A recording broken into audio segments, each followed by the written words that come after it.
MSP Agi6 Part1 Aymin and Pythie. The quest begins.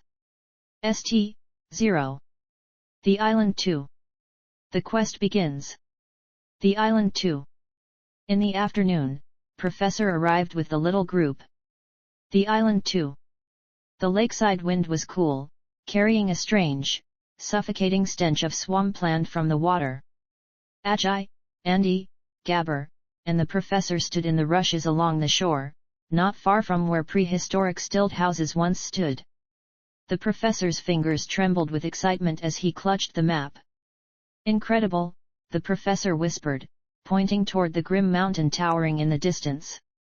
This is where the DISP Leo tablet was found. Aymin was right, this artifact plays a key role. Agi, Andy, look at those remnants of the supporting stilts in the water. Since we are already here, we must take a closer look. Who knows what else the ancients left behind? Agi was just about to answer when her phone vibrated in her pocket. An encrypted, unknown number flashed on the screen. She quickly stepped aside and brought the device to her ear. Aymin's voice crackled on the other end, tense and urgent. Agi, can you hear me? The plan has changed. Leave DISP Leo right this instant. The man commanded. But Aymin, we are already here by the stilt houses, and the professor says. There is no time. Aymin cut her off. Listen to me carefully. You need to go to the area around Thessaloniki. Find the nearest island and get there as fast as you can. What we are actually looking for is there. You must hurry before they arrive. Agi slowly put her phone down and turned toward the others, her face pale. She wondered to herself, who on earth were they? Meanwhile, in the smoky twilight of a hidden, ancient cafe corner in Thessaloniki, two women sat at a table. Pythie and Melusine. They had traveled in no ordinary fashion. For Melusine, an airplane would have been too conspicuous, so she had arrived near the city museum almost unnoticed, utilizing ancient underground tunnel systems. Pythie leaned closer to her companion with a mysterious smile on her face. I already have a plan, Melusine. You are capable of turning into a snake, just as I am. One of the old sewers running beneath the museum leads straight to the kitchen. There are restaurants and cafeterias everywhere, so we can easily get up through there. We will sneak in and take the wooden tablet. Melusine looked at her somewhat suspiciously as she stirred her coffee. Pythie, explain it to me at last, why is that DISP Leo tablet so important? Pythie's eyes flashed. Because your destiny is woven by women, Melusine. And through the tablet, they can be summoned, or even better, the destiny of individuals can be altered. If this falls into the hands of mortal men, they could cause unfathomable, immense complications with it. It is a stroke of luck that they haven't been able to read the signs on it until now. This tablet is what made King Midas and Alexander the Great great. Even Aeneas visited the city of stilts, there at the foot of the Phrygian mountains, to pry out its secret. Melusine listened with awe and curiosity. Living in France among the Greek colonies, she thought she knew all the mysteries of the world. I knew every secret of Delphi, Melusine whispered, but I have never heard of this stilt city. Nor about the secret of the spider women, that they could read. Pythie smiled and touched Melusine's hand.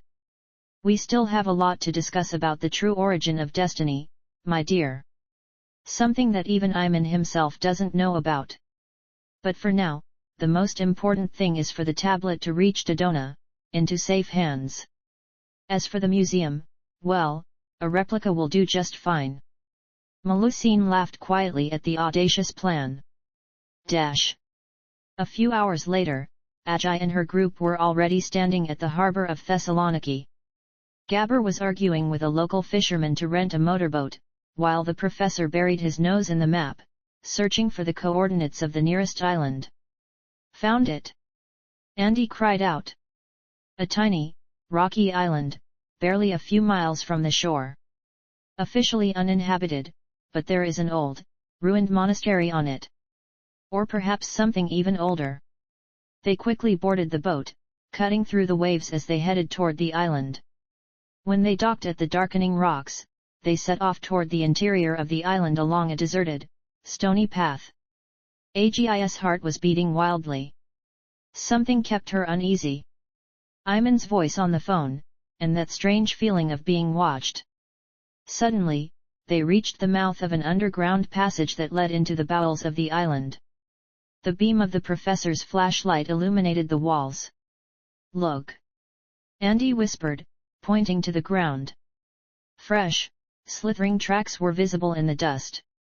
They were not human footprints.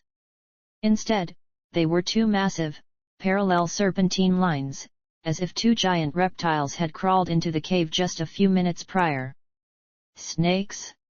There are none this big in Greece," Gabber stammered, pulling out his pocket knife. Agi suddenly put the pieces of the puzzle together. Aymin's warning, the island, the tablet. "They aren't snakes," Agi said, her face turning white as she heard faint women's laughter filtering out from the depths of the cave. "We're too late. They are already here.